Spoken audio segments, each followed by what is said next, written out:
Hey, so this is a nice topic as well. Of course, I'm always choosing nice topics, right? This is about 100% sustainable ocean management and introduction to sustainable ocean plans. It's a brief document that was commissioned by a high-level panel for a sustainable ocean economy. Obviously, it has to be placed in the context of the rest of the sustainable management on land as well and across borders because ocean is shared by everybody, and even if you don't have a coast, you are dependent on the oceans in many ways, so everything has to come together. Let's read off the executive summary. In its transformations for a sustainable ocean economy, which I have already reported, uh, that was launched in December 2020, the high-level panel for a sustainable ocean economy, the Ocean Panel, announced a shared vision for the sustainable development of the ocean where effective protection, sustainable production, and equitable prosperity go hand in hand.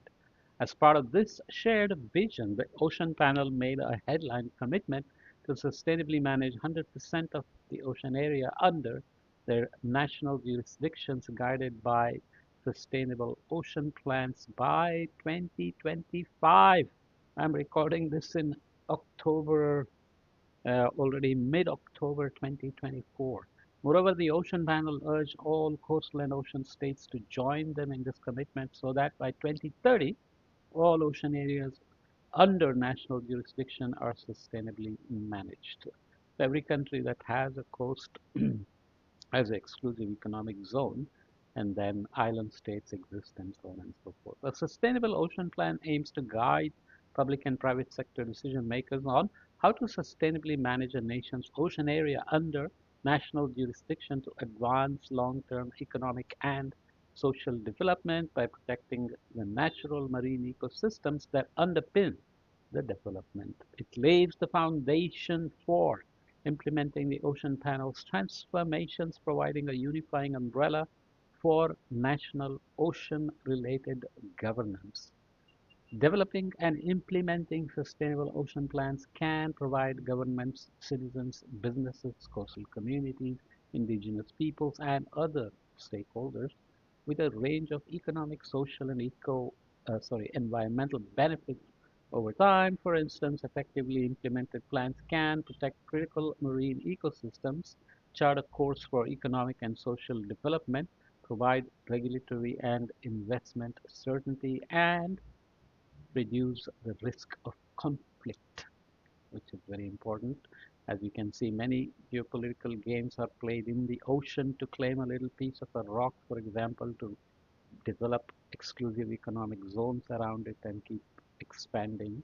There are numerous ways for a country to develop an effective sustainable ocean plan because ocean areas are not uniform in the benefits they provide and in the challenges they face. There is no one size fits all approach, of course, and nonetheless, an effective plan should reflect nine attributes regarding process development, content, and ability to convert planning into impact. In terms of processes, a sustainable ocean plan is, oops, I cut off something there. Let me quickly correct that. I always end up doing this because I keep uh, reading and then uh, preparing the PPTs, and then sometimes I screw it up, right? So my camera, which is a webcam, is also having some issues, so it crashed. But let's assume that I'm continuing from where I left off. So, oops, uh, yeah. So we are talking about the processes. In terms of processes, a sustainable ocean plan is inclusive, integrative, and iterative in its engagement of stakeholders and use of knowledge. It needs content and it needs to ensure ownership and commitment, and of course, monitoring progress. Monitoring, reporting, verification are very critical for all collective actions like nationally determined contributions, sustainable development goals, adaptation, mitigation, and so on. So monitoring progress is very critical. In terms of introduction, in December 2020, the high level panel for sustainable ocean economy announced a shared vision, as we saw, and its transformations for a sustainable ocean economy. A vision for protection, production, and prosperity was set out, which I think I have as a box somewhere, maybe.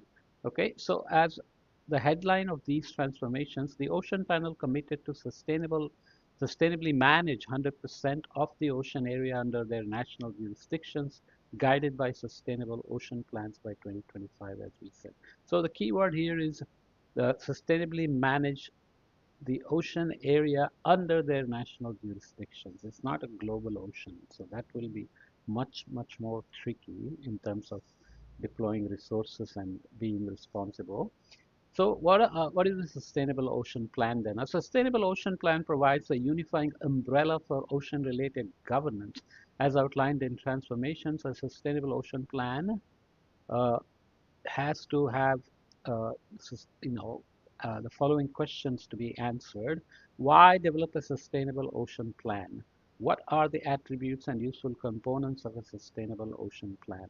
What uh, what are the attributes? How does one follow progress on sustainable ocean planning?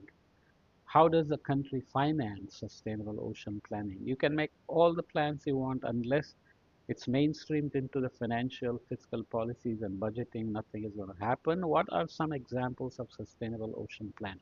What are some suggested next steps so that you can get going? Where relevant, this guide points readers to available resources and tools.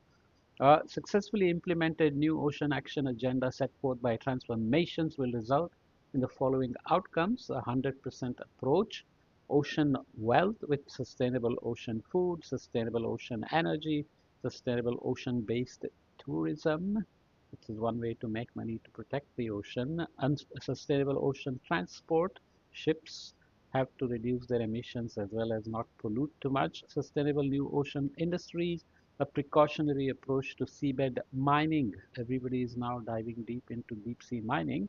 Ocean health in terms of reducing greenhouse gas emissions, protect and restore marine and coastal ecosystems, and ocean equity, promote equal opportunity for people to benefit from the ocean. This is especially true for developing countries which don't have a coast or access to the ocean, and ocean knowledge. Build ocean literacy and skills, account for the value of the ocean, harness ocean science, technology, and data, and of course, ocean finance. A sustainable ocean finance is accessible for all and drives ecologically sustainable and social equitable economic growth as a part of the successful implementation. Of course, successful implementation has economic benefits, social benefits, and then in the second section, it looks at why develop a sustainable ocean plan at all. Of course, you need improved stewardship of the ocean-related social and spiritual values, including cultural heritage and practices, and you have, sorry, I screwed that up. So this is section two. Why develop a sustainable ocean plan? Sorry about that. Because it has economic benefits, social benefits, and environmental benefits. I read it and then the way I arrange the slide sometimes can be, spin myself out of control. What are the attributes and useful components of a sustainable ocean plan? So it has to have processes in place for being inclusive, integrative, and iterative. The content has to relate to that through being place-based, ecosystem-based, and knowledge-based.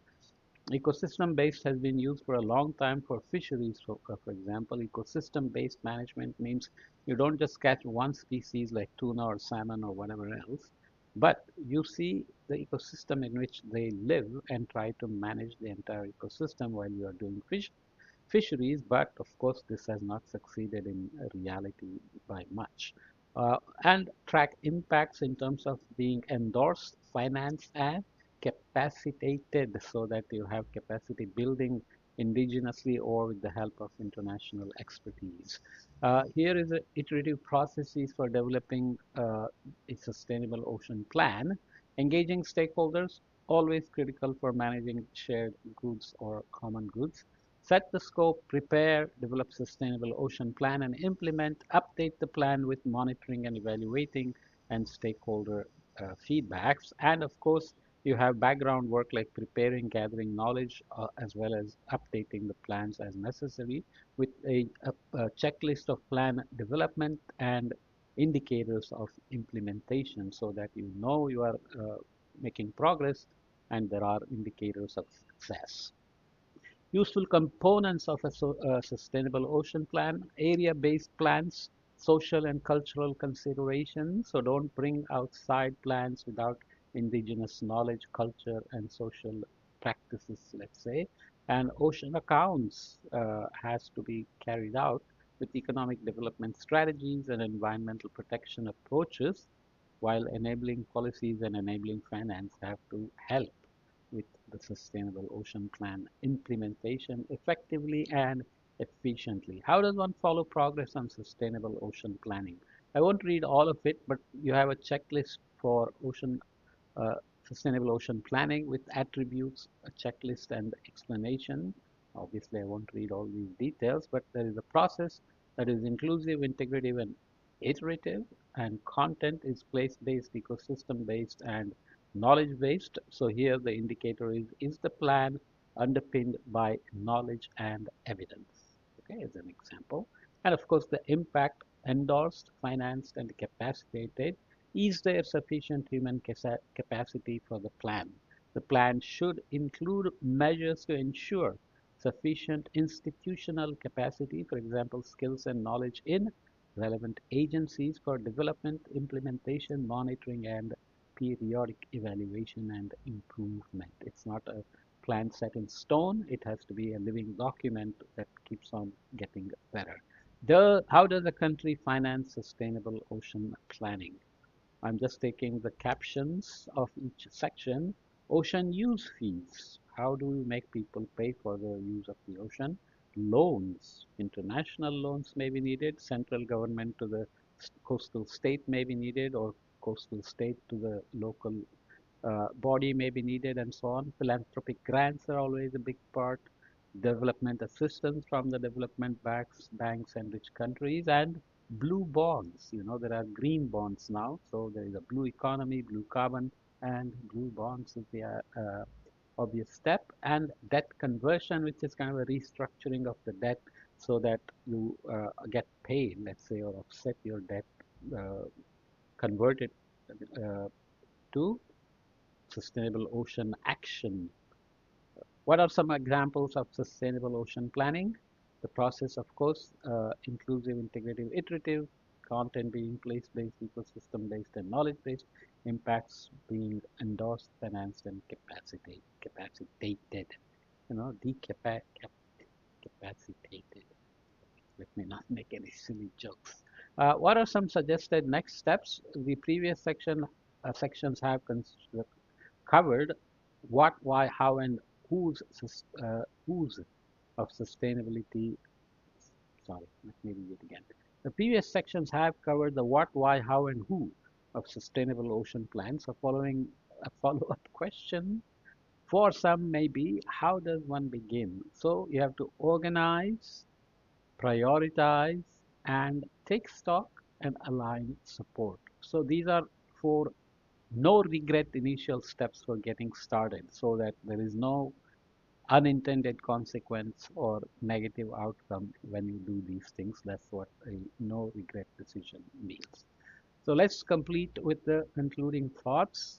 A sustainable ocean plan is a foundation for achieving the transformations towards a sustainable ocean economy. It builds and improves upon current ocean, sorry, it builds and improves upon current practice by bringing existing ocean plans and processes together, filling in gaps and creating an integrated whole. It bridges sectors and stakeholders, uh, ensuring a wide range of perspectives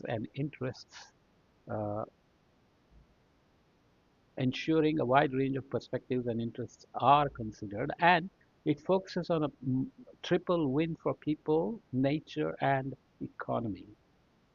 An effective sustainable ocean plan exhibits 9 attributes and a suite of useful components. Nonetheless, there is no one-size-fits-all approach. And while the destination, a sustainable ocean economy, may be shared, the ports of departure and courses charted will differ across countries. Getting started is much more important than getting it perfect the first time, making sure that there is no irreversible negative impact.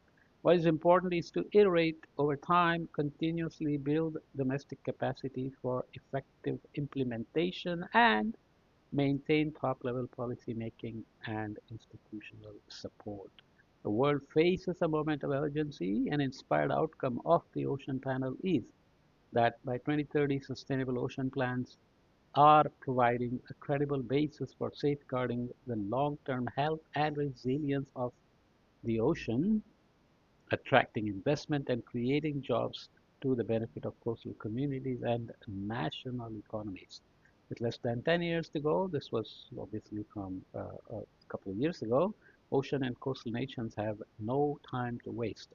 As I said, I'm recording this in 2024 October, so very little time left. In fact, I have all these blank slides that I will delete in near real time while recording because I'm just not being very smart. So, brief introduction. I have other podcasts on ocean economy and so on. Maybe I'll place this together with those so that the picture is complete. Okay, good points. So I just wanted to include them here in the new findings on climate change as well as in other places where we're talking about the ocean. Okay.